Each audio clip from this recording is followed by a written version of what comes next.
একদা এক রাতে আল্লাহ রাব্বুল আলামিন ফেরেশতাদেরকে আদেশ করলেন, হে আমার ফেরেশতারা, আজকের রাতে তোমরা আমার তাসবিহ পড়া বন্ধ করে দাও, আমার হামদ পড়া বন্ধ করো, আজকের রাত আমার বাধ্যতা ত্যাগ করো, আজকের রাতে জান্নাতুল ফেরদাউসকে পোশাক ও অলঙ্কার দ্বারা সুসজ্জিত করো।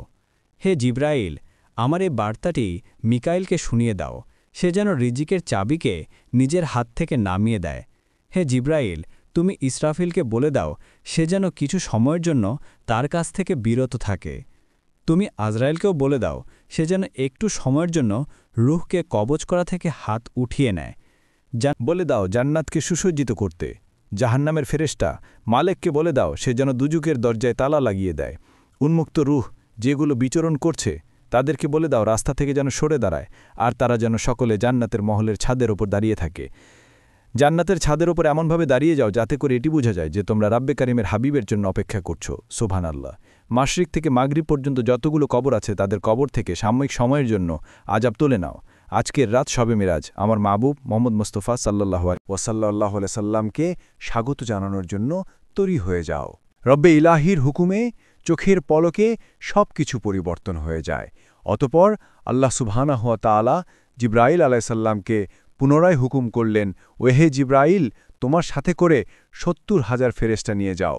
আল্লাহ পাকের হুকুম শোনা মাত্র জিবরাইল আলাইহিস সালাম জান্নাতে চলে গেলেন এবং সেখানে তিনি একটি বাহনের ব্যবস্থা করলেন, যে বাহন আজ পর্যন্ত না তো কোনো সাহেন্সের ভাগ্যে জুটেছে আর না তো কেউ ওই বাহনের বিষয়ে কোনোদিন চিন্তা করেছে। এটা এমন এক বাহন যা কোনো মানব চক্ষু কোনোদিন ইচ্ছামতো গন্তব্যস্থল অতিক্রম করে চলছে। নক্ষত্ররা নিজেদের ইচ্ছামতো খুশিতে জলমল করছে। সম্পূর্ণ পৃথিবী নিস্তব্ধ, চুপচাপ হয়ে গিয়েছে। আর এমন সময় একটি আসমানে দুনিয়ার দরজা খুলে গেছে।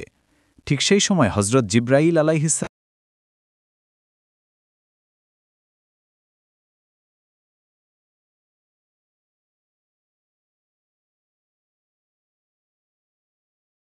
সালাম তার বিশাল নুরানি ফেরেশতা বাহিনী নিয়ে বোরাক সমেত রাসূলে করিম সাল্লাল্লাহু আলাইহি ওয়াসাল্লামের কাছে উপস্থিত হয়ে কোনো কথা না বলে সোজা দাঁড়িয়ে থাকলেন। আর তার কারণ, হাবিবাল্লাহ চোখ বন্ধ করে হৃদয়কে প্রশান্তি দিয়ে আরাম করছিলেন। হজরত জিবরাইল আলাইহিস সালাম হাত বেঁধে দীর্ঘক্ষণ দাঁড়িয়ে রইলেন আর মনে মনে ভাবছেন, যদি শব্দ করে তাকে জাগ্রত করি তাহলে হাবিবাল্লাহর সাথে বেয়াদবি হয়ে যাবে। তিনি চিন্তা করছিলেন রাসূল সাল্লাল্লাহু আলাইহি ওয়াসাল্লামকে তিনি জাগ্রত করবেন কিভাবে। আর ঠিক সে সময় আরশে মুআল্লা থেকে ওহী